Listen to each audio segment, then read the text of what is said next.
Hey XR peeps, I know that the news or the social media headlines have been dominated by these Epstein files that are being released, and it's become abundantly clear that all the suppression of XRP and XLM and the ISO 20022 coins, those blockchains, or blockchains with real utility at all, they were artificially suppressed. It's abundantly clear now. We know exactly who Gary was connected to, Jay Clayton also on the behest of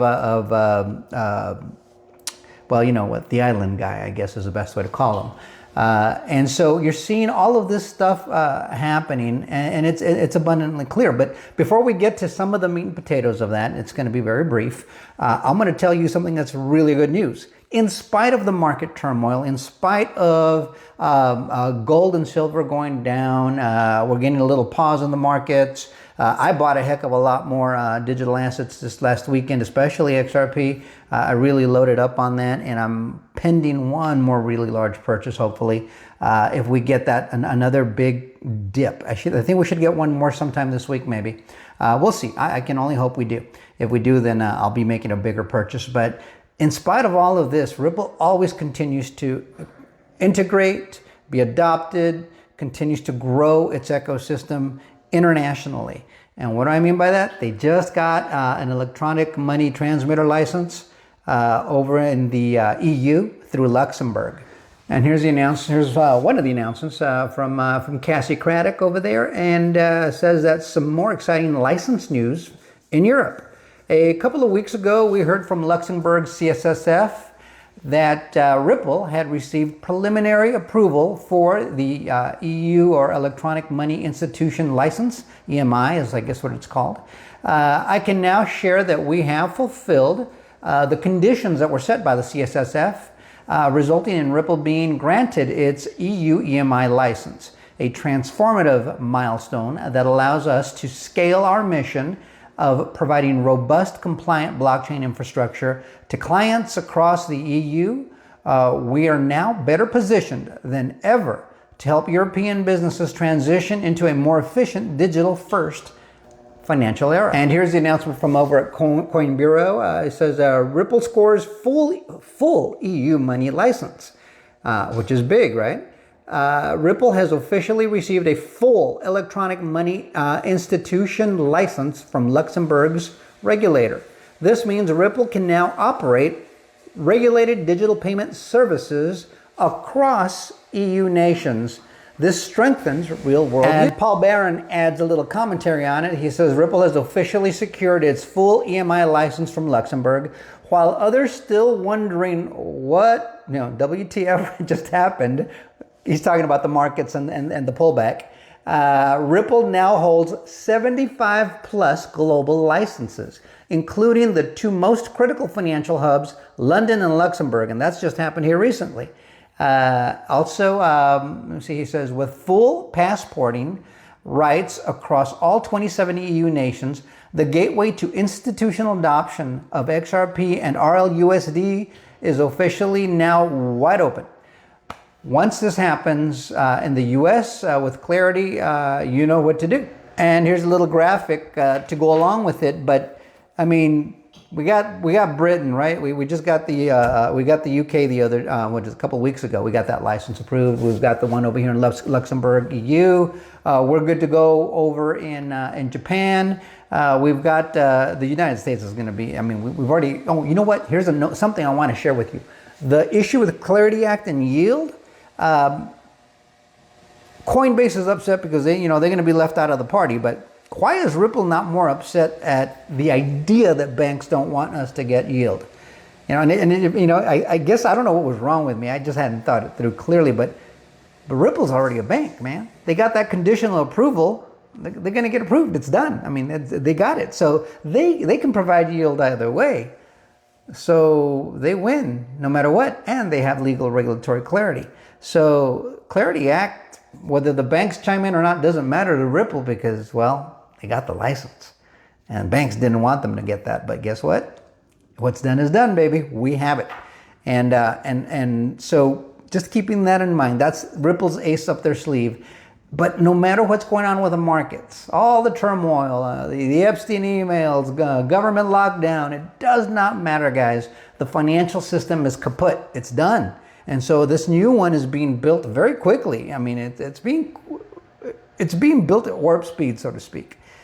And people just are not grasping it mentally. They're not understanding what's happening. But it's an opportunity for those of you that can see it, those of you that are in a position to take advantage of it. Maybe some of you that are listening right now, hopefully. I know I've been seeing it for years, and it's really nice to see a lot of the things I imagined happening come to fruition. We're here. So now back to the ugly news over the few weeks, over the weekend, I suppose. All those emails that everybody's talking about. I just want to put into perspective, this lawsuit was promoted by a lot of the people that are mentioned in these emails. The SEC lawsuit against Ripple, and they also crushed a lot of great projects. I mentioned LBRY the other day. You really should look at that, but they crushed them and a few other projects that were legitimate blockchain projects with real utility. It's really sad. It'd be nice to think they could come back in some way or another, but we'll see. In any case, let me share a few more graphics with you. These emails have revealed so much, and there's, I'm sure, a lot more yet to be revealed, and there's more dumps coming from what I understand, but Jack the Rippler is reporting that this Epstein file in particular shows that 75% of Bitcoin's code comes directly from Jeffrey Epstein's investments. They supported a lot of this. They controlled a lot of these nodes. And the idea is, you might want to go and kind of read up on this whole post. But if you read this little deal here, I'm going to expand it so you can pause and read. Hold on. There we go.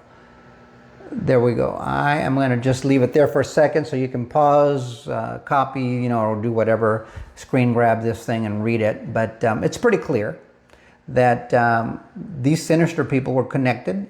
It always seemed off. That's why the SEC couldn't win in any of the arguments in court, because it was all BS. You just cannot support a lie, especially not at that level.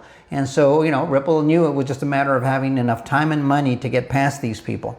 Because the truth is the truth, and it shall set you free. So all this being considered and said, here's another graphic that's going to give you the reality of the matter. This is how things are. This graphic nails it.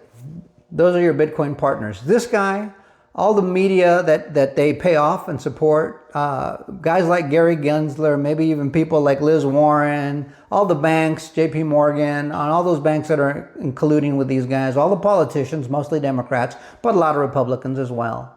And then Ripple partners, right? They're over there getting licenses, they're getting utility, they're building DeFi protocols, they're upgrading the blockchain, they're getting bank licenses, they're getting Fed master accounts, they're getting all these things that matter. They're getting, they've already got Clarity, but they're pushing for the Clarity Act so everybody else can come and play also. That's what's happening. That's the opportunity. But these emails have put a really fine point on this right here. This is what we've been dealing with. These people were so entrenched in everything in our everyday lives, not just Americans, but globally. I mean, these people, and I'm going to get him out of it. These evil people wanted to have their way with all of us. They wanted to control the financial system.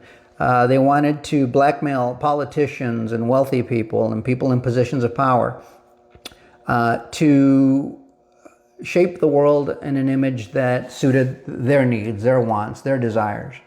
And someone like Donald Trump, whether you like him or not, is fighting this group of people, these ugly demons that are out there. And I'm not saying that we have angels down here, because I don't think we do, but I think we have strong people with better morals. Not perfect, none of us are that, but we got guys like Elon, we got Tulsi Gabbard, we got Robert Kennedy, we got right now Marco Rubio's doing a pretty good job. There's quite a few people out there fighting the good fight. But for you and I as investors to make our lives, because this is what we have control over, our financial futures, here's an opportunity. I hope you see it for what it is. Let me know what you think in the comments. Like, share, subscribe, and bookmark. We'll see you guys on the next one. Till next time, adios, amigos.